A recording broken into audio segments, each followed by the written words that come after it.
यीशु ने क्यों दुख तकलीफें सही और अपनी जान दी? क्या ऐसा सच में हुआ था? आज से करीब 2000 साल पहले ईस्वी सन 33 में यीशु को मार डाला गया था। उस पर झूठे इल्जाम लगाए गए, बुरी तरह पीटा गया और क्रूस पर कीलों से ठोक दिया। आखिरकार वो दर्द से तड़प तड़प कर मर गया, लेकिन फिर वो जिंदा हो गया। इसके 40 दिन बाद वो परमेश्वर के पास स्वर्ग चला गया। यीशु के बारे में पवित्र किताब बाइबल के उस हिस्से में लिखी है जिससे नया नियम कहा जाता है। पर अगर ये सारी बातें सिर्फ कथा कहानियां हैं, तो मसीहों की सारी शिक्षाएं बेकार है और धरती पर हमेशा के लिए जीने की उनकी आशा बस एक सपना है। पहला कुरिन्थिय अध्याय 15 वचन 14। और यदि मसीह नहीं जी उठा तो हमारा प्रचार करना भी व्यर्थ है और तुम्हारा विश्वास भी व्यर्थ है। अच्छा, तो सबूतों से क्या पता चलता है? कथा कहानियों से बिल्कुल अलग यीशु के बारे में बाइबल में दर्ज घटनाएं बिल्कुल सही है और इन्हें काफी बारीकी से लिखा गया है, जिससे इसमें ऐसी कई जगहों के बारे में बताया गया है जो आज भी है। इसके अलावा इस किताब में ऐसे लोगों का भी जिक्र है जिनके बारे में इतिहास की कई किताबों में बताया गया है।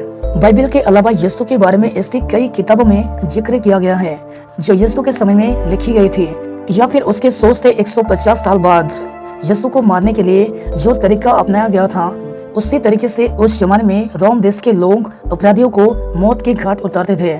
इसके अलावा बाइबल में घटनाएं बिल्कुल वैसे ही बताई गई है जैसे भी घटी थी।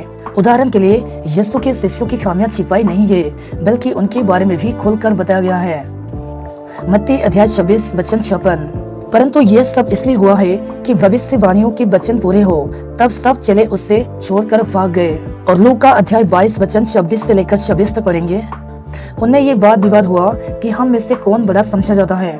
उसने उनसे कहा, अन्य जातियों के राजा उन पर प्रभुता करते हैं और जो उन पर अधिकार रखते हैं वे उपकारक कहलाते हैं।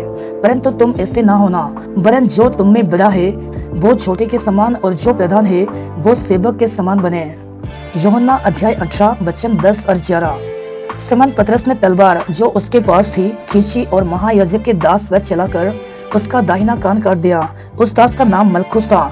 तब यीशु ने पतरस से कहा, अपनी तलवार काठी में रख। जो कटोरा पिता ने मुझे दिया है, क्या मैं उसे ना पीऊं? इन सारी बातों में साफ पता चलता है कि बाइबल में यीशु के बारे में जो लिखा गया है वो 100% सच है। क्या यीशु सच में मरने के बाद जिंदा हुआ था? आज कई लोगों का मानना है कि यीशु धरती पर जिया था और उससे मार दिया गया था, लेकिन जहाँ तक उसके जिंदा होने की बात है, इस पर कई लोग सवाल खड़ा करते हैं। यहाँ तक कि उसके कुछ शिष्यों ने भी शुरू में उसके जी उठने की बात पर यकीन नहीं किया था। लूका अध्याय 26 वचन 11। परंतु उनकी बातें उन्हें कहानी के समान लगी और उन्होंने उन पर विश्वास नहीं किया। लेकिन जब उन्होंने और दूसरे शिष्यों ने जी उठे यीशु को कई मौकों पर खुद अपनी आंखों से देखा, तब जाकर उन्हें इस बात पर यकीन हुआ। एक मौके पर तो 500 लोगों ने यीशु को देखा। पहला कुरिन्थिय अध्याय 15 वचन 6।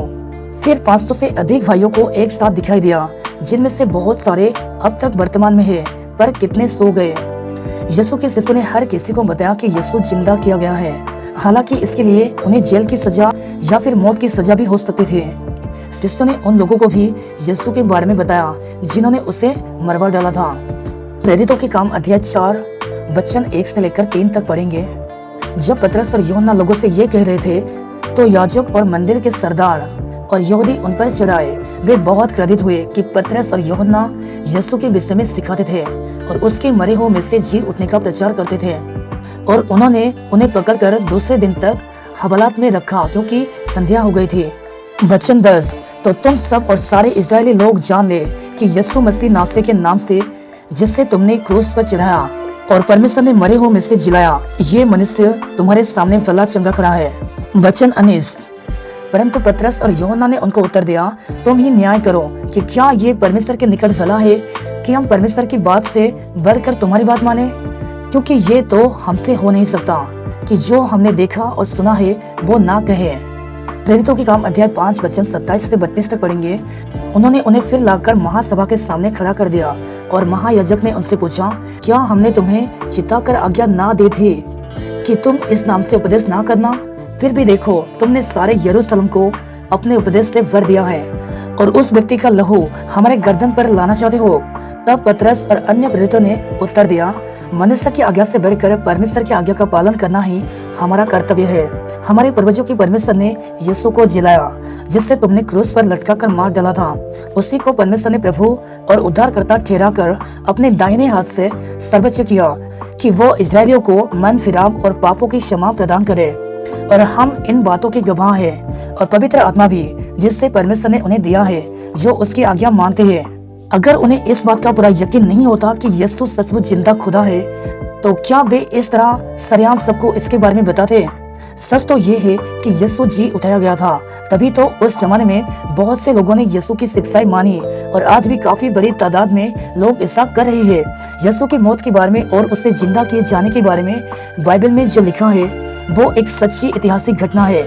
इनको ध्यान से पढ़ने पर आपको यकीन हो जाएगा कि ये घटनाएं वाकई घटी थी। जब आप समझ जाएंगे कि ये घटनाएं क्यों घटी, तो यीशु पर आपका यकीन और भी पक्का हो जाएगा। पहला पतरस अध्याय 1 वचन 26 और 25, क्योंकि हर एक प्राणी घास के समान है और उसके सारे स्वभाव घास के फूल के समान है। घास सूख जाती है और फूल झड़ जाता है, परंतु प्रभु का वचन युगानुयुग स्थिर रहता है। और यही सुसमाचार का वचन है जो तुम्हें सुनाया गया है। और उसका विरोध करने वाले ऐसा कुछ क्यों लिखते, जिससे लोगों का यीशु पर विश्वास बढ़ता। यीशु के एक शिष्य पतरस ने लिखा, मगर परमेश्वर ने इसी यीशु को तीसरे दिन जी उठाया और इस काबिल किया कि वो खुद को लोगों पर जाहिर कर सके, मगर सभी लोगों पर नहीं, बल्कि उन गवाह पर जिन्हें परमेश्वर ने पहले से चुना था, यानी हम पर, जिन्होंने मरे हुओं में से यीशु के जी उठने के बाद उसके साथ खाया पिया। प्रेरितों के काम अध्याय 10 वचन 40 और 41, उसको परमेश्वर ने तीसरे दिन जिलाया और प्रकट भी कर दिया, सब लोगों को नहीं, वरन उन गवाहों को जिन्हें परमेश्वर ने पहले से चुन लिया था, अर्थात हमको, जिन्होंने उसके मरे हुओं में से जी उठने के बाद उसके साथ खाया पिया। सभी लोगों को उसके जिंदा होने की खबर क्यों नहीं मिली?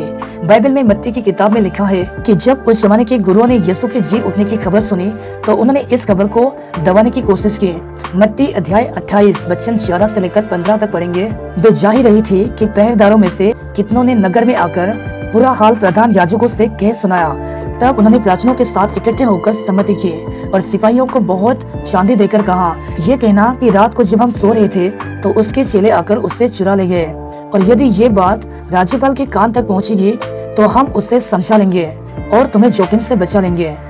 उन्होंने रुपये लेकर जैसा सिखाए गए थे वैसा ही किया, और ये बात आज तक यहूदियों में प्रचलित है। क्या इसका मतलब ये है कि यीशु चाहता था कि लोगों को उसके जी उठने के बारे में पता ही ना चले? नहीं, क्योंकि पतरस ने कहा, उसने हमें ये आज्ञा दी कि हम लोगों को प्रचार करें और इस बात की अच्छी तरह गवाही दे कि ये वही है जिससे परमेश्वर ने जीवितों और मरे हुओं का न्यायी ठहराया है। मसीहों ने पहले भी उसके जी उठने के बारे में लोगों को बताया था और आज भी बता रहे हैं। सबको जय मसीह की।